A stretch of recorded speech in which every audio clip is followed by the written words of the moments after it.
Bem, estamos de volta com a nossa Escola da Fé, já para o último bloco do programa, e eu tenho aqui uma comunicação importante. Você tem várias maneiras de poder contribuir com a Canção Nova. Eu falava da importância, né, de ser um sócio contribuinte, colaborador da Canção Nova. Então, aqui tem um recado importante. Você pode entrar, por exemplo, aí na internet, clube.cançãonova.com. Lá tem uma janelinha lá onde está escrito clique e contribua.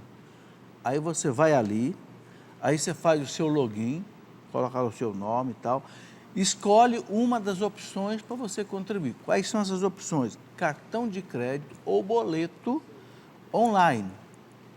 Ok? Ou seu cartão de crédito, você faz um pagamento pelo cartão de crédito, ou um boleto online, ok? Ou então você pode também entrar no site do clube, né? Que é clube.cançãonova.com. Ou se você não consegue mexer com a internet, telefone 12 31 86 26 00 e alguém, né, do call center vai te atender, vai te orientar como é que você pode contribuir, ou pelo boleto bancário, ou receber o boleto na sua casa para pagar no banco, pagar numa casa lotérica, enfim. Há muitas maneiras de você poder ajudar a Canção Nova a manter este sistema de comunicações. Bom, eu quero lembrar também que para essas nossas aulas todas da Escola da Fé, você pode mandar sua pergunta, né? Eu vou sempre daqui para frente reservar um tempo no último bloco para responder perguntas, ok? Então, quais são os caminhos que você pode mandar pergunta? Primeiro, você pode mandar por telefone. O mesmo telefone, 12 31 86 26 00. Pode usar o e-mail do programa, escoladafé@cançãonova.com. E pode usar também o Facebook, né, que é o facebook.com/Escola da Fé. Então, qualquer um desses caminhos, ou facebook.com/Escola da Fé, ou o telefone, ou o e-mail, escoladafé@cançãonova.com, você pode mandar a sua pergunta, que no último bloco do programa eu vou reservar um tempo para isso. Muito bem, vamos aqui continuar a nossa aula. Então, eu falava da catequese, né? Pode passar. Então, o catecismo da igreja orienta como é que deve ser uma catequese. Aqui ele coloca 8 itens muito esclarecedores, vale a pena de recordar. O primeiro é o seguinte: a catequese tem que ser a catequese, ele fala do Espírito Santo. A catequese no ardor do Espírito Santo. O Papa João Paulo II, no ano 2000, quando ele pediu uma nova evangelização, ele pediu uma nova evangelização com 3 características: novo ardor, novos métodos e nova expressão. Novo ardor, o Papa dizia, no fogo do Espírito Santo. Novos métodos, os métodos modernos que nós temos de dar aula, didática, né? E uma nova expressão, uma nova forma de igreja, de comunidades, coisas desse tipo, né? Então, o catecismo diz assim: mestre interior da vida segundo Cristo, doce hóspede da alma, né? A gente canta isso lá no Veni Creator Espírito, né? Doce hóspede da alma, e amigo que inspira, conduz, retifica e fortifica. Ninguém diz Jesus é o Senhor, a não ser pelo Espírito Santo. Então, impressionante. Primeiro item que o catecismo coloca como é que deve ser uma catequese, né? 1 Coríntios 12, uma catequese no Espírito Santo. Por isso, gente, que eu sempre começo essas aulas aqui invocando o Espírito Santo. Sem mim, nada podeis fazer. O Papa Paulo VI dizia: a primeira oração do dia do cristão tem que ser essa: vinde, Espírito Santo. Entende? Porque sem ele, sem Deus, a gente não tem nada. Então, catequese no Espírito. Segundo ponto, uma catequese da graça de Deus. Eu já falei da graça hoje. É pela graça que somos salvos, e é pela graça que nossas obras podem produzir frutos para a vida eterna. Então, uma catequese da graça. Como é que a gente adquire a graça? Pelos sacramentos, pela oração, pela meditação da palavra de Deus. São os caminhos da graça. 3, uma catequese das bem-aventuranças. As bem-aventuranças, né, os teólogos chamam de a constituição do reino de Deus. Todo país tem a sua constituição, né? A lei maior, a lei magna. Então, Jesus colocou, nos capítulos 5, 6 e 7 de São Mateus, Jesus colocou a constituição do reino de Deus. Então, a catequese tem que ser baseada nessas bem-aventuranças, que não são só aquelas 8 bem-aventuranças do começo do capítulo 5, não. São os capítulos 5, 6 e 7 de São Mateus. É todo o Sermão da Montanha, tá? Único caminho para a felicidade eterna, a qual o coração do homem aspira, espelho da santidade. Olha aqui, Mateus 5, 6 e 7. Eu não sei se você se lembra, mas na missa do dia de Todos os Santos, que é o dia 1º de novembro, pode reparar qual é o evangelho, as bem-aventuranças. Por quê? Porque as bem-aventuranças são o que eles chamam de o espelho da santidade. É o rosto de Jesus. O que é ser santo? Ser santo é ser como Cristo. São Paulo diz lá na carta aos Romanos, né? Romanos 8, 29, São Paulo diz: Deus nos predestinou para sermos conformes à imagem do seu Filho. Ou seja, o Pai quer nos ver parecido com Jesus. Né? Tem um santo que diz assim: quando o Pai olhar para nós e ver em nós o rosto de Cristo, o Pai vai dizer assim, como ele disse de Jesus, ele vai dizer de nós: este é o meu Filho bem-amado, em quem eu coloco toda a minha afeição. Entende? Então, as bem-aventuranças, elas são o rosto de Cristo. Depois, 4, uma catequese do pecado e do perdão. Uma catequese que fale do pecado e que fale do perdão. Aí vai falar da confissão, né? Pois sem reconhecer-se pecador, o homem não pode conhecer a verdade sobre ele mesmo. Né?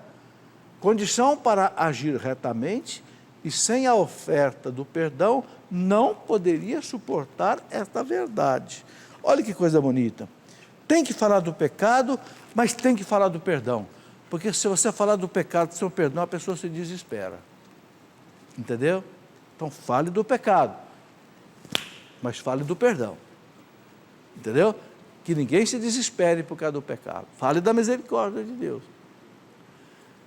Sabe, gente, o Papa Paulo VI dizia assim: qual é o pior pecado dos tempos modernos? Paulo VI dizia: é dizer que não existe mais o pecado. Gente, não é isso que a gente vê?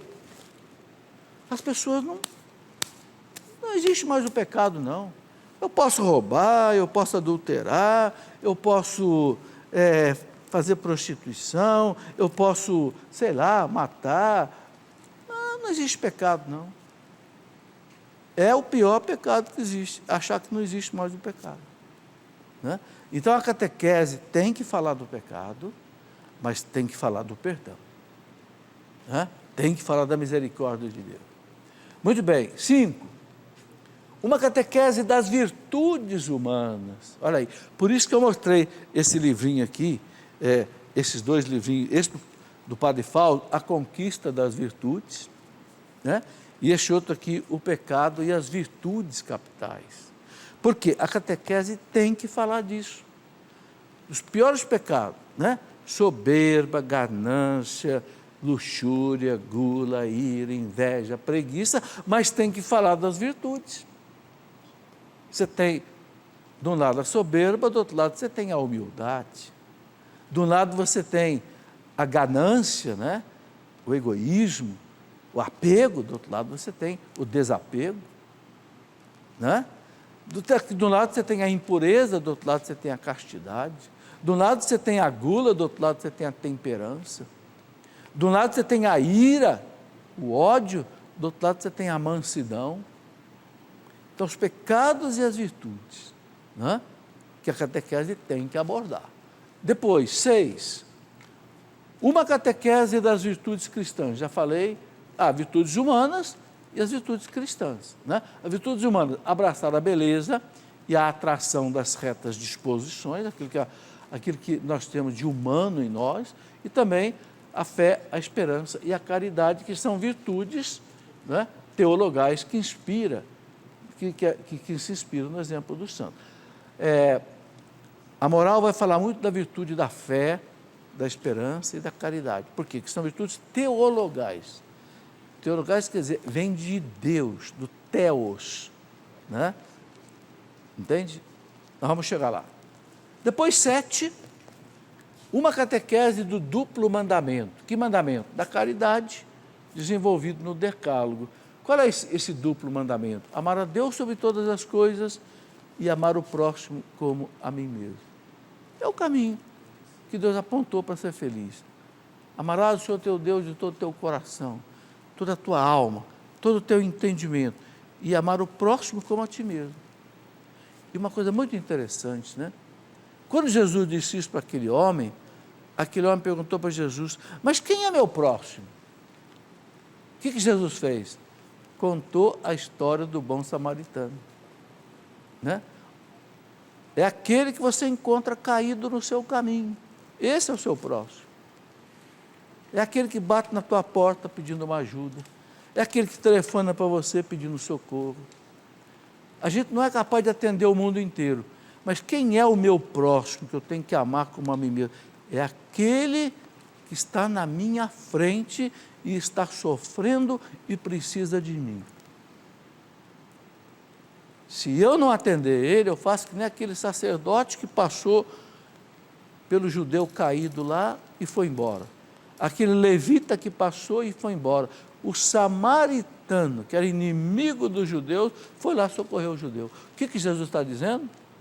Ainda que o seu próximo seja um seu inimigo, socorra-o. Entendeu? Ainda que seja alguém que você não goste, mas se ele estiver precisando de você, o ajude. Você sabe que os samaritanos e os judeus não se falavam, eram inimigos viscerais. No entanto, olha, passou um judeu, não socorreu o judeu, passou outro judeu, não socorreu o outro, passou um inimigo e socorreu o outro. Esta é a maior beleza da parábola do bom samaritano. Mais do que a caridade que foi feita a caridade a um inimigo. Pouca gente lembra desse detalhe. Então, amar a Deus e amar o próximo. E, por fim, ele fala uma catequese eclesial. Isso é importantíssimo. Uma catequese baseada naquilo que a igreja ensina. Não aquilo que eu quero ensinar. Eu não tenho nada para ensinar para ninguém. Eu tenho que ensinar o que 2000 anos de sabedoria do Espírito Santo tem para nos revelar. Então, o catecismo diz, pois é nos múltiplos intercâmbios dos bens espirituais, na comunhão dos santos, que a vida cristã pode crescer, desenvolver-se e comunicar-se. Então, é numa vida de igreja, numa vida de comunidade, numa vida de paróquia, numa vida de comunidades, né, que a catequese deve acontecer. Não deve ser alguma coisa isolada, né? Deve ser uma coisa assim, eclesial. Vamos lá. Bem, a referência primeira e última dessa catequese será sempre Jesus Cristo, que é o caminho, a verdade e a vida, né? Catecismo 1698. Né? Quer dizer, toda catequese tem que ser cristocêntrica. Catequese não é para ficar falando de política só, não é para ficar falando de promoção social, catequese é para falar de Jesus Cristo. Ele é o caminho, Ele é a verdade, o resto vem como consequência. A igreja quer os cristãos envolvidos na política, os papas têm falado. A igreja quer os cristãos envolvidos na justiça social, claro, mas o mentor de tudo isso é Jesus Cristo. Fazer política, fazer ação social sem Jesus Cristo é filantropia. É filantropia, não é cristianismo. Vamos lá. Paulo VI, lá na Evangelii Nuntiandi. A Evangelii Nuntiandi é aquela evangelização no mundo contemporâneo, né?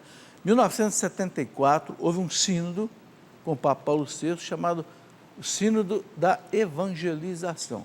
Quando acabou, o Papa Paulo VI escreveu esse documento, Evangelii Nuntiandi, que em português seria a evangelização no mundo contemporâneo. Uma beleza. O Papa João Paulo II chamava a Evangelho Nunciandi de o catecismo da evangelização. Então, tanto o Papa João Paulo II gostava. E aqui o Papa João Paulo, aqui o Paulo VI, no número 9 do Evangelho Nunciandi, Paulo VI diz assim, como núcleo, prestem bem atenção nessa citação do Papa, como núcleo e centro da sua boa nova, Cristo anuncia a salvação.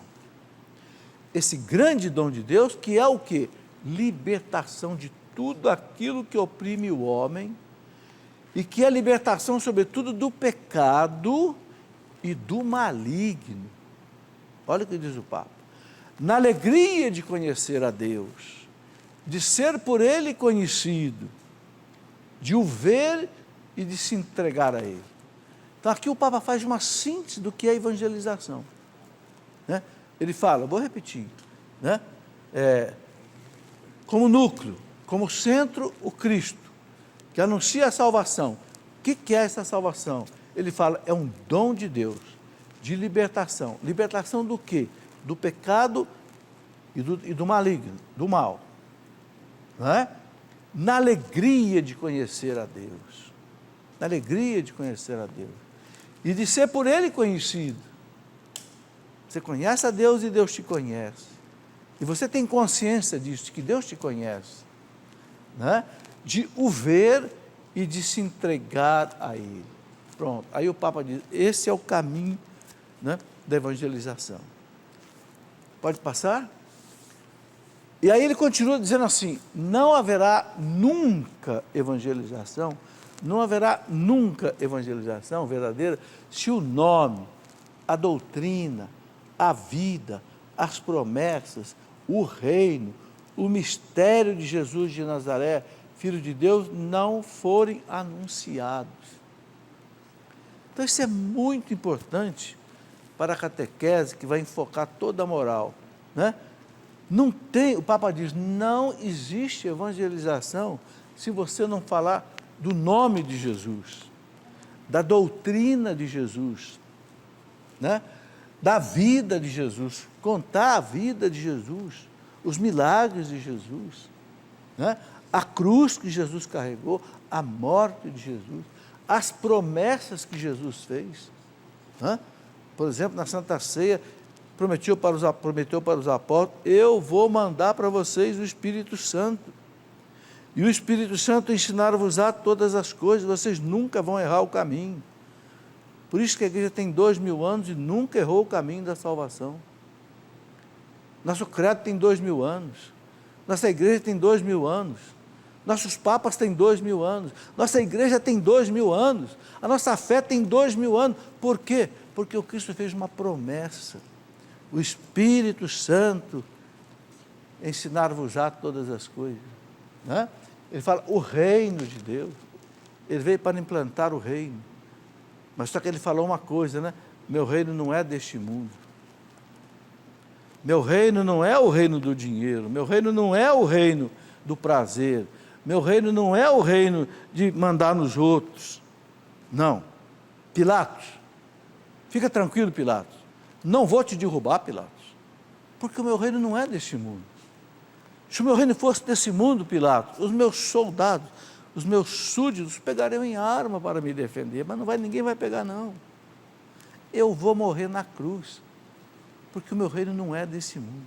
Sabe, gente, um grande escritor da história da igreja, Daniel Hopes, que escreveu a história da igreja em 10 volumes, ganhou o prêmio da Academia Francesa de Letras, ele era francês, né? E depois se tornou até membro da Academia Francesa de Letras. O Daniel Hopes dizia, esta foi a frase que mudou a história do mundo. O meu reino não é deste mundo. Por quê? E o Daniel Hopes, que é um historiador que conhece 2000 anos de história da igreja, dizia, esta frase foi que balançou a humanidade.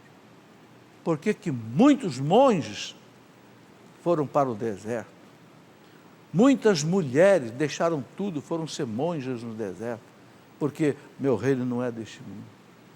Porque muitos largaram tudo, foram ser sacerdotes. Porque muitos enfrentaram o martírio, porque meu reino não é desse mundo. Entenderam? Então, o Papa diz aqui, tem que falar do reino de Cristo, que não é desse mundo. Né? O mistério de Jesus de Nazaré, o mistério de Jesus de Nazaré, esse homem Deus extraordinário, esse homem, né, que tem uma sabedoria, que tem uma ciência, as suas parábolas, os seus ensinamentos, o Sermão da Montanha, que encantou a humanidade há 2000 anos, que encanta, né? Falar desse mistério de Jesus de Nazaré, da beleza de Jesus, né? Filho de Deus, se não for anunciado isso, o Papa diz, não existe evangelização. É triste quando a gente vê uma catequese, uma evangelização, que fala de tudo menos de Jesus. Fala do social, fala do político, fala do econômico, E cadê Jesus? Entendeu? Vamos. Catecismo, parágrafo 1700, o catecismo diz assim, a dignidade da pessoa humana se fundamenta em sua criação à imagem e semelhança de Deus. Realiza-se em sua vocação à bem-aventurança divina e cabe ao ser humano a livre iniciativa de sua realização. Bom, por que eu estou colocando essa citação do catecismo aqui? Porque toda a moral católica, ela é baseada na dignidade humana. É completamente diferente você olhar para um animal, uma árvore, uma pedra e você olhar para o ser humano. São categorias completamente diferentes. O animal, a pedra, a planta não tem alma, não é criada a imagem e semelhança de Deus. Morreu, acabou, não sobra nada. O homem não. O homem, como ele tem uma alma espiritual, o homem e a mulher, criadas por Deus, a imagem e semelhança de Deus e imortais. Pronto, é completamente diferente. Um dos grandes problemas do mundo de hoje é que as pessoas estão comparando o animal com o homem. Ah, meu cachorrinho não vai para o céu? Não vai para o céu, ele não tem alma. Morreu, acabou. O homem não. O homem tem alma imortal. Por quê? Porque a alma do homem é criada à imagem e semelhança de Deus. Então, a moral católica é baseada nisso tudo. Por que que com animal você pode fazer inseminação artificial, com homem você não pode? Por que que você pode fazer clone de eucalipto, clone de, sei lá, de bezerro, de ovelha, e você não pode fazer clone de homem? Porque são realidades diferentes. O animal não tem uma alma imortal, ele não é semelhante a Deus, então com o animal você pode até matar e comer. Por que não pode matar e comer um homem? Os índios faziam isso, os antropófagos, né? Por quê? Porque não tinham a evangelização, não tinha essa consciência de que o homem era imagem e semelhança de Deus. Então, é muito importante entender essa questão da dignidade da pessoa humana, que se fundamenta na sua criação, a imagem e semelhança de Deus. E aí, ela realiza a sua vocação da bem-aventurança divina, em cima dessa origem divina que ela tem na sua alma, né? E, portanto, cabe a ela, ao ser humano, essa iniciativa livre, dentro da sua liberdade, que sem a liberdade a pessoa humana não tem dignidade, né? Dentro da sua liberdade, ela então se realizar dentro dessa realidade que ela é. Ok? Bom, já está na hora. Eu quero chamar aqui o nosso amigo diácono que está presente aqui conosco, para a gente encerrar o programa e ir com uma bênção. Sempre eu gosto. Prazer, diácono. Prazer. Como é que chama mesmo? Luiz Sérgio. Luiz Sérgio de Minha esposa está ali, Maria Aparecida. Piracicaba, né? Isso. Paróquia? São Lucas. Quem Padre Ricardo é o Martins, bispo de vocês lá hoje? Dom Fernando Mazon. Dom Fernando Mazon. Um grande abraço a ele. E qual é a sua atividade lá? A gente trabalha com a missão intensiva. É aquilo que o padre pede para a igreja. Nós irmos até os irmãos. Mesmo que a gente se machuque, se lambuze, se embarreie, Mas levar, é isso que o senhor está Como é que o falando. Papa falava? Prefiro uma igreja machucada. Machucada, ferida, esfolada, do que uma suja, igreja do que uma isolada, né? igreja que fique lá bonitinha e parada. Agora diz uma coisa, tem bastante diácono lá? Na minha paróquia tem 2 diáconos. E na diocese? Na diocese foram A diocese formados... é Piracicaba, né? Isso. Nós fomos formados em 26, agora começou outra escola com 36, e já tinha lá os nossos irmãos, que eram mais ou menos 16, e alguns já eméritos. Beleza. Graças E a na vida Deus. profissional, você fazia o quê? Eu era gerente de produção, mas hoje eu sou aposentado e coloquei a minha vida a serviço da igreja, dos meus irmãos. Isso é uma coisa muito importante. Eu costumo dizer que na igreja não tem nem aposentado e nem desempregado. Não.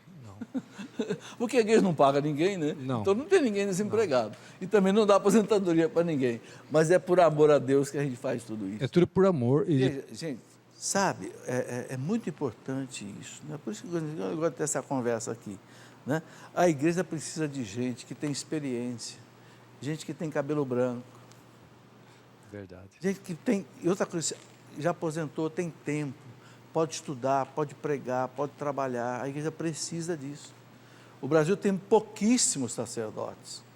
Enquanto que a Polônia tem um padre para cada 1.000 pessoas, no Brasil é um padre para cada 10.000 pessoas. 10 mil, nossa paróquia tem mais de 33 mil pessoas, Tá vendo? paroquianos. Então, os leigos que têm assim um tempo, tal, é que precisam fazer essa evangelização. Diácono, dê sua bênção que nosso programa precisa ser encerrado. O Senhor esteja convosco. Ele está no meio de nós. Abençoe-nos o Deus Todo-Poderoso, Pai e Filho e Espírito Santo. Amém. Muito obrigado, diácono. Muito obrigado a vocês que vieram aqui participar ao vivo, vocês que acompanharam de casa. E, se Deus quiser, voltaremos no nosso próximo programa, na próxima quinta-feira. Deus seja louvado.